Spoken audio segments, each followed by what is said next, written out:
Oh, hi, Macbeth. I need to talk to you about our company. Let's define our company as honorable men.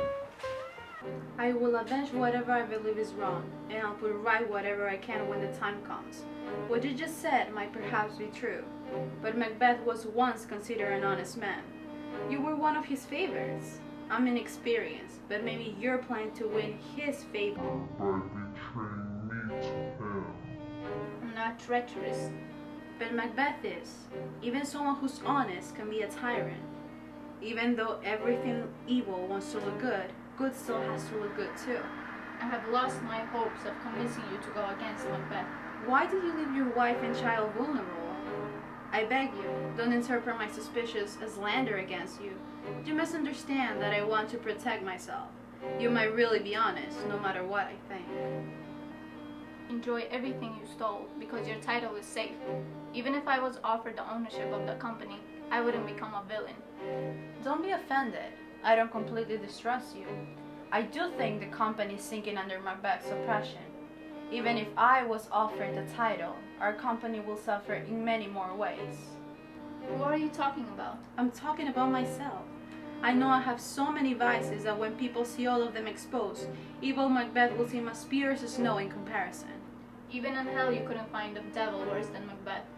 I admit that he's murderous, greedy, deceitful, violent, and guilty of every sin that has a name.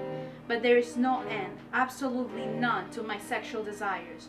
Although woman in the world could not satisfy my lust, it will be better for Macbeth to rule than someone like me. Endless greed and lust has caused the downfall of many kings. But don't be afraid to take the title that belongs to you. You can find a way to satisfy your desires in secret while still appearing virtuous. Along with being full of lust, I'm also greedy. If I became the owner, I will steal all the money, and the more I have, the greedier I will grow. The greed you're talking about is worse than lust because you won't outgrow it. But don't worry, these bad qualities are bearable when balanced against your good sides. But I have none. The power becoming graces as justice, verity, temperance, stableness, bounty, perseverance, mercy, lowliness, devotion, patience, and courage, fortitude. I have no relish of them, but abound in the division of each several crime, acting in many ways. Nay, I had power. I should pour the sweet milk of concord into hell. Uproar the universal peace, confound all unity on earth. Oh, poor company, poor company. If such a one be fit to govern, speak. I am as I have spoken. Fit to govern? No, not to live. Foul company miserable with an untitled tyrant, bloody sceptred. When shalt thou see thy wholesome days again? Since that the truest issue of thy title by his own interdiction stands accursed, why does blasphemy his breed? Thy honest father was a most sainted owner. The wife that bore thee, oftener upon her knees when on her feet, died every day she lived. Fare thee well, these evils thou repeatest upon thyself, have banished me from the company. O my breast, thy hope ends here.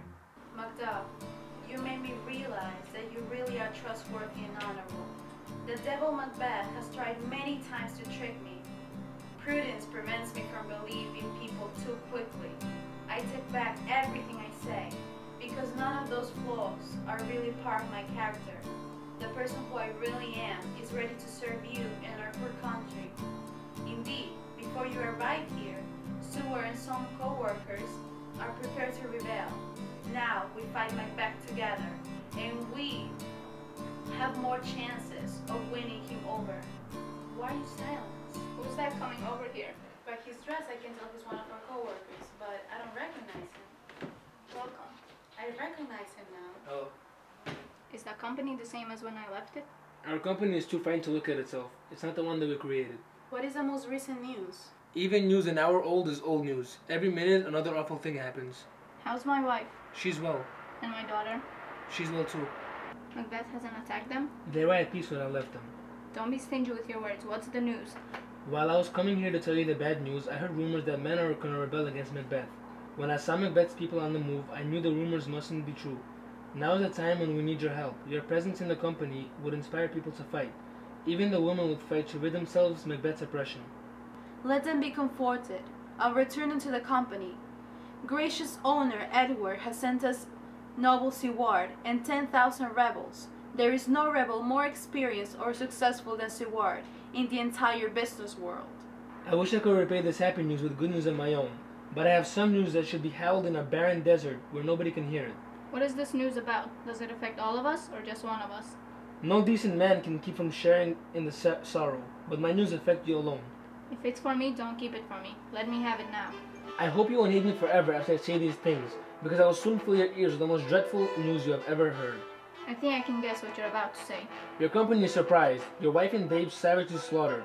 To relate the manner, we're in the quarry of these murdered deer to add the death of you. Merciful heaven! What, man? Ne'er pull your hat up on your brows.